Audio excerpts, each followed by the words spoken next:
Cela étant dit, vous pouvez également mettre vos films. Mais, petit bémol à Apple, pas bien. Ça reste du Apple et très restreint.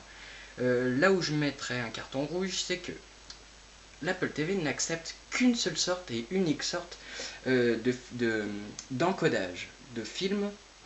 Ce qui fait qu'à chaque fois que vous voudrez mettre un film sur votre Apple TV, par le biais de votre ordinateur et par le biais d'iTunes, comme un iPod ou un iPhone, eh bien vous devrez forcément avoir un petit logiciel que vous téléchargez en dessous, je vous mets des liens, pour encoder vos vidéos, vos films avec le codec, oui, le codec adéquat à l'Apple TV. Ça peut prendre un peu de temps, c'est un peu chiant, mais c'est quand même pratique, puisque vous avez dans un seul et même disque dur tous vos films, etc., sans avoir à allumer votre ordinateur, et surtout tout proche de votre télévision. C'est quand même super pratique.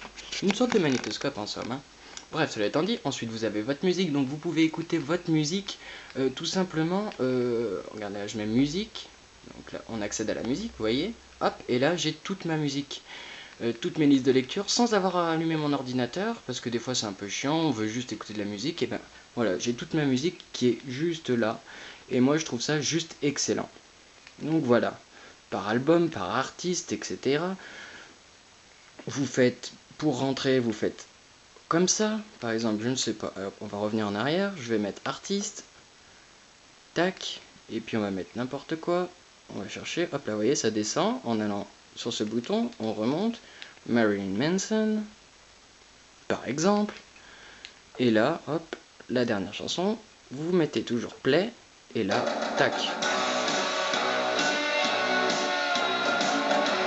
C'est plutôt sympa, moi je trouve. On revient en arrière en appuyant sur le bouton menu, tout bêtement, vous revenez en arrière, vous revenez en arrière, vous revenez en arrière, et nous voici. Donc voilà, vous avez vos podcasts. Donc les vôtres que vous avez déjà sont dans podcast, vous voyez, là il y a recherche. C'est déjà dans podcast. Moi j'en ai 2-3, j'en ai pas mis beaucoup pour le moment, je suis en train de remplir tout ça. Donc voilà, j'ai les Lascar et puis des tests d'application et les podcasts de Mac Forever pour le moment. Donc voilà, vous pouvez acheter tous les podcasts, vous pouvez acheter de la musique directement par le biais de votre Apple TV, vu que ça marche avec iTunes et un branchement par le biais d'Internet, vous pouvez directement, avec votre télé, acheter de la musique en direct, 99 centimes, 79 centimes, 1,50€ je crois, voilà, selon les tarifs bien sûr de l'Apple Store, de l'iTunes Store, excusez-moi. Voilà, pour ce qui est, vous avez vos photos, donc vous pouvez directement allez voir tout ce qui est sur MobileMe, Flickr, et puis vous avez les réglages. Donc vous pouvez éditer vos photos, les mettre sur Flickr, sur MobileMe, etc. Vous avez aussi un accès à YouTube, ce qui est franchement sympa. Ce qui fait que, voilà, vous regardez, recommandez, ça va se brancher à Internet tout seul, regardez, YouTube recommandé, et là, vous pouvez regarder toutes les vidéos que vous voulez, l'accès à toutes les vidéos qui sont sur YouTube. Donc à savoir que sur YouTube, vous avez quand même beaucoup de de vidéos gratuites, de films également gratuits, et donc ça permet d'avoir franchement pas mal de trucs. Regardez, comme les Lascar, je veux pas mettre tous les épisodes des Lascar pour éviter de prendre trop de place. Je peux les regarder directement sur YouTube, puisqu'ils sont tous sur YouTube. C'est franchement excellent. On peut faire une recherche personnalisée. Donc, par contre, certes, c'est pas pratique à taper, mais ça reste franchement honnête et agréable à utiliser, marrant. Faut dire ce qui est, c'est marrant pour ceux qui ont des enfants. Je trouve ça franchement pratique, esthétique, facile à utiliser, pas compliqué.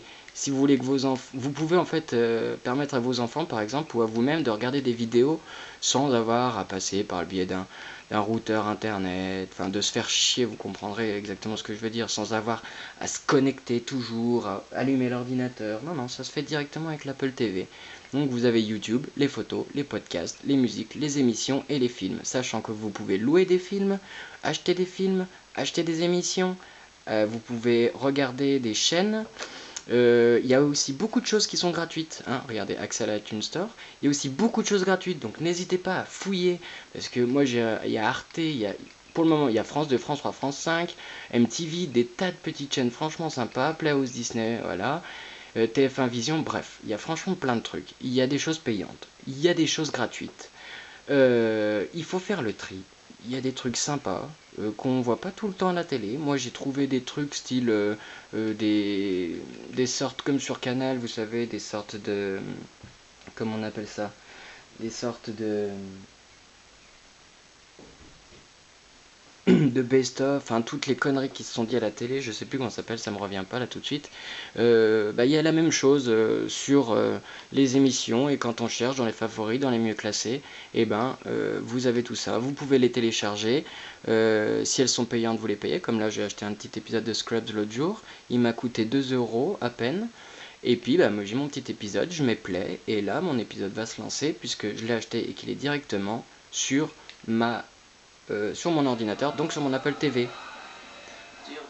En plus, l'Apple TV se contrôle directement avec l'ordinateur ou avec ceci. Vous synchronisez avec votre ordinateur. Pour ceux qui diraient oui, mais il n'y a pas beaucoup de stockage sur une Apple TV, c'est vrai, il n'y a que 40 Go pour celle que j'ai par exemple. Alors, certes, il n'y a pas beaucoup, mais le fait qu'on puisse le synchroniser avec iTunes, donc renouveler constamment le contenu de façon très simple, ça permet d'avoir accès à tout ça sans trop se prendre la tête, sans avoir à stocker énormément de choses tout le temps. Voilà, vous avez du stockage sur votre ordinateur, ça suffit. L'Apple TV, vous la remplissez en fonction de votre humeur, c'est ça qui est bien. Et regardez là dans les réglages, vous avez accès à votre ordinateur. Si vous en avez plusieurs comme ça, regardez, moi je mets bibliothèque partagée, bibliothèque de Nicolas, c'est la mienne, de mon ordinateur. Vous pouvez ainsi mettre plusieurs ordinateurs en réseau, en Wi-Fi, tout ça sur l'Apple TV. Et ben moi je trouve ça franchement super bien. Je vous laisserai fouiller dans les réglages, à savoir que pour l'éteindre, c'est mettre en veille, n'est-ce pas? Et puis voilà, vous la mettez en veille et l'Apple TV s'arrête. Un gros défaut aussi, donc il y a les choses qui sont payantes, il y a pas mal de choses gratuites. Autre défaut, c'est que l'Apple TV, eh bien, elle chauffe beaucoup, donc pensez bien à la mettre en veille dès que vous n'en servez plus. C'est-à-dire que là, regardez, je vais dans Réglages, je vais dans Mettre en veille, et je mets en veille, et là, l'Apple TV va se mettre directement en veille. Et là, moi par exemple, je peux reprendre toutes mes activités directement sur mon ordinateur, juste en sélection source, DVI, OK, et là, ça va aller directement sur mon ordinateur. Ce qui est franchement plutôt sympa, marrant. Donc là, de retour sur l'ordinateur, tout va bien, l'Apple TV est en veille, ce qui va permettre de lui refroidir. Et voilà, tout est fini. Voilà, c'était la petite présentation de l'Apple TV. Il y a des points noirs, des cartons rouges, il y a des choses bien, des choses pas bien. Personne n'est parfait, aucun matériel informatique n'est parfait. Je vous donne un conseil, c'est de ne pas l'acheter neuf, parce que c'est vrai que 300 € c'est inadmissible. Faut surtout pas l'acheter neuf. Achetez la d'occasion, c'est du Apple, c'est solide, c'est en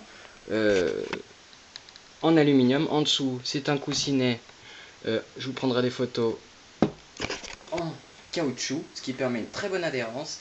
Et puis surtout que ça s'abîme pas. Donc achetez la d'occasion et n'hésitez pas. Si vous l'achetez comme moi, entre 75 et 150 €, ça va encore. Moi il me reste plus qu'à vous dire de bien surfer, mais de surfer juste. Donc surfez bien, surfez juste. Je vous dis à très vite sur ma Forever. Ciao.